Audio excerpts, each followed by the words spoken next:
talk to a lot of business owners about sales, how to sell your products and services. And if I can be brutally honest, I think that there is a miscommunication or like a misunderstanding when it comes to being a business owner and having a product or service.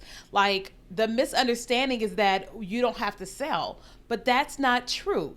If you are going to have a business, have a product or service, you're going to have to sell that product or service. And so today, I want to talk about some of the ways you can master sales conversations so that you can get better at, selling your products to your target audience. Welcome back to another episode of the Kenya Kelly podcast, where we talk about all things business and marketing and all the things to be able to make money as a business owner. And today is like any other day. We're talking about all the things, but specifically, we are talking about sales, okay? Now, if you are listening to this and you are already like, okay, give it to me, help me, then if you are watching this on YouTube, I want you to type "give it to me" in the comments.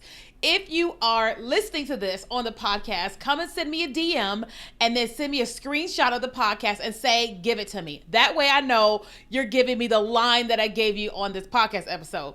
Now, the reason why I'm saying that is because, a lot of times I work with clients, and one of the things that they will say, or you will say, is that I don't want to seem salesy. Okay, I don't want to seem salesy.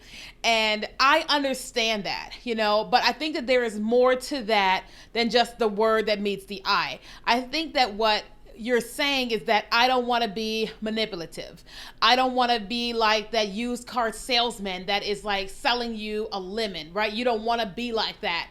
And so today, I just want to give you some of the things that you can do to make selling a lot easier, so that when it's time to actually make the offer, that you actually feel peace, that you feel okay when it comes to asking people to buy.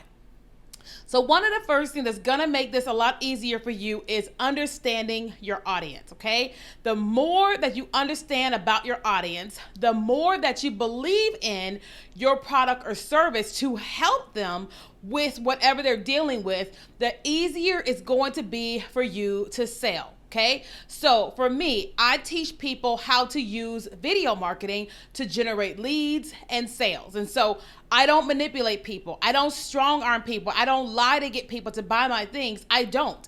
I tell them up front, here's who I am. Here's what I have to offer. Here's how it helped me. Here's how it's helped my other clients. And here's how it's going to help you. So when it comes for me to sell that thing, I feel total peace about it. Not because I am the greatest salesman known to man, but because I believe in my audience and what they need, and that I have what they need because I have seen my own success and I've seen my client success. So before you start trying to sell your thing, you have to go, okay, here's this thing I'm trying to sell to people. Who am I trying to sell it to? Why do they want it? You want to sell it because you want to be able to make money, right? I don't mean it in a bad way, but just hear me. You want to be able to make money, but you first have to determine, here is your thing. Why do they need your thing? So for example, if I was going to try to sell this pen, I have to determine what is the need that my audience has. My audience doesn't want to have to say everything. My audience doesn't want to have to use hieroglyphics or whatever. They don't have access to a computer. They don't have access to a typewriter or whatever it is. They don't have access to AI. They need to be able to write out what they need to do. So then, because they have the pain point and they have told me I need a better writing utensil, a better way to capture what I'm thinking, feeling, or need to tell somebody, I need a better way. And they're saying that. So then I go, I invent the ink pen. I did not, but whatever. I invent the ink pen. And so then when I am trying to sell them this ink pen, I don't feel bad about it because I know, I don't feel salesy because I know once they get this ink pen, they don't have to use hieroglyphics anymore. They don't have to do all these different things that they didn't have to do prior to having an ink pen, right? So whatever your product is going to be a lot easier the more you know your audience, okay? So the thing is that you got to spend time talking to people. You've got to talk online and invite them to talk back. You've got to talk in person at events. You've got to talk to your friends about your particular thing, and you got to just get more and more and more well versed on the people you're trying to sell your product or service to, their pain point, and then determining how your item is going to help them with that. The next thing you need to do in order to be able to sell better is you have to lead with the value. You're not going to lead with the price that your thing, my ink pen is $10 or whatever, right? We're not going to lead with the fact that it is $10. We are leading with the fact that this is going to help them to not have to do hieroglyphics. It's going to help them to not have to use big markers or whatever it is, or they don't have access to a computer, that instead of them not being able to communicate or write or whatever, that this thing is going to make it so much easier for them to communicate a message to people, to be able to do their assignments for school or for work or whatever without having to be late or whatever it is, right? And then I will tell them what the price of my product is. So I've gotten their pain point, and so then I'm using, like when I'm selling, I'm talking about their pain point and how this is going to alleviate the pain that they are experiencing. So then by the time I offer the price, it's not that big of a deal because they're like, I got this big pain, here's a solution. How much is it? I'm going to buy it, right? So you got to lead with the value. The next thing you have to do is you have to ask discovery questions, which is very similar to what I said earlier about knowing your audience, because until you actually can talk to your audience and know what they need, then you don't know what they need, right? That's like when I was thinking about teaching people how to use TikTok. I had my thoughts about what people wanted to know about TikTok, or what would cause them to buy or what would cause them to not buy. But instead of me just pretending like I knew, I used to post on Facebook on a regular basis and say, hey, you're an entrepreneur and you use social media to market, you know, what keeps you from using TikTok? Or what do you want to know about TikTok that you don't know? And the more that I asked those questions, I got so many things that I didn't know people were thinking and feeling. And the more information that I had, when it came time to trying to sell, it was over because I asked discovery questions. That doesn't mean you have to do all one-to-one, even though I do one-to-one. It does mean that you have an amazing opportunity to get out online and in person and to ask people question after question after question, so that when it's time to sell your thing, you're like, I got this, because this is going to solve all of that. The next thing you need to do is you need to learn how to listen more than you speak, okay? Because sometimes when we are in the sales process, we feel scared, we feel anxious and all that type of stuff. So we're like just talking, you know, because we're nervous or whatever. But the truth is that the more you're listening to your audience, they're telling you, give me the thing, I will buy it. Give me the thing, I will buy it. And if you ask, like, especially if you're in person with a person, right, or a group, the more you're asking, the better. That's like oftentimes when I am doing a webinar, I will talk to my audience and not just teach, but I'll ask a lot of questions. I'll tell them, tell me in the chat if you're struggling with this. Are you struggling with that? What are you struggling with? Or what do you need help with? What are your questions or whatever? The more that I am doing that, the more that I am uncovering so much. And so if I'm on a sales call with somebody, then I'm not necessarily just going to talk the whole time about the value of what I have to offer and all this type of stuff. I'm going to ask a lot of questions. So oftentimes people will email me wanting to work with us one-on-one. And before I tell them what we offer, I will send them back questions over and over and over again until I get enough information. And if need be, I will jump on a call with them. Otherwise, I will say, well, it sounds like you need help with this, this, and this, and we can help you with that through this, this, and this, and here's what we charge for that. And what that does is that it's like they're either can take it or leave it, because we have uncovered the problem. I've given them the solution, and then here's the dollars, right? And so I'm not necessarily just talking.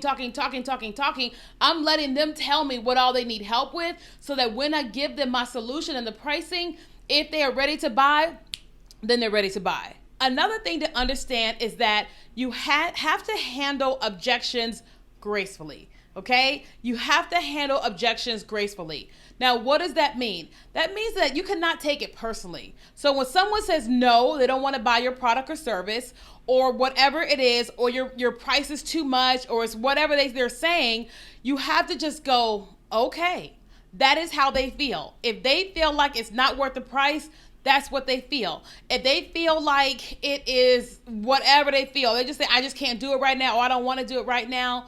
You have to learn how to handle their objections gracefully and not challenge them and try to make them feel bad for not being ready to invest in whatever it is you have to invest in, you have for them to invest in.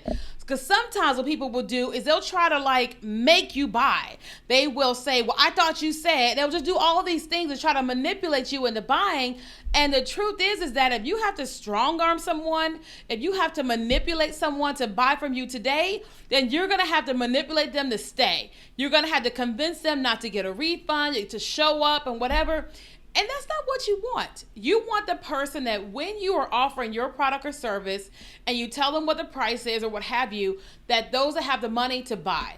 That's just plain and simple. Some of my clients will tell me all the time, Kenya, we are so amazed by how honest you are. And I'm like, well, because here's the deal.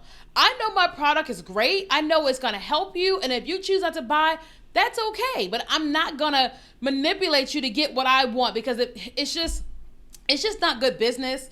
It's just not good ethics. It's not great character reflection of my character. And so we should just not be doing that to people. It's like, you want people to buy from you over and over and over again because they like you, know you, and trust you.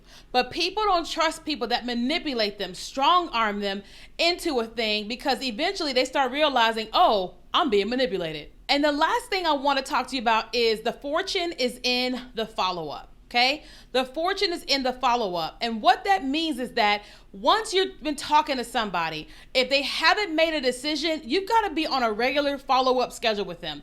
Or even if they said not right now, you ask them, well, when do you think will be a good time for me to follow up with you? And if they say in February, then you want to put on your calendar February 1st, follow up with Trisha about working with me one-on-one. And then put in your notes the conversation that you had and all that. Why would you do that? Because fortune is in the follow-up. Like for us, we have our automation series where we're selling our products and services. And then we also have our abandoned cart series, to where if you were going to go and buy and you didn't, we come back behind and we say, hey, you look like you were going to buy. We just checking in with you.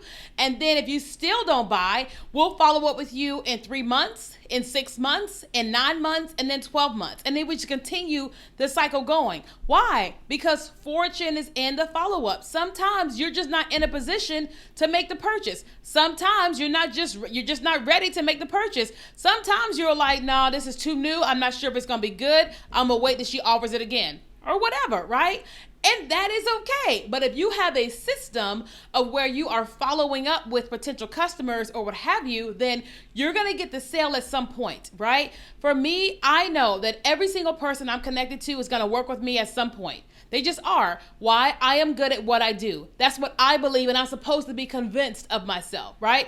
So I know that everybody that I'm coming in contact with is going to buy from me at some point. And so you should know that every single person that comes on your website and comes in as a lead, at some point they're going to buy from you. So you need to have a system in place to be able to follow up with those people or people like me, okay? So I hope you found this as a valuable episode today. I gave you just some of the tips on mastering sales conversations. If you are finding yourself and you need additional assistance, I would love to coach you. I do one-on-one coaching. I do private coaching for extended periods of time, all the things. If you're interested in a one-on-one, come and send us an email at assistant@kenyakelly.com. If you're interested in like 90-day coaching or 6-month coaching, just send an email to my assistant and she will be sure to get you all the things. I'll put her email in the show notes, but I'll also put a link to booking a one-on-one call. So thanks so much for listening and watching.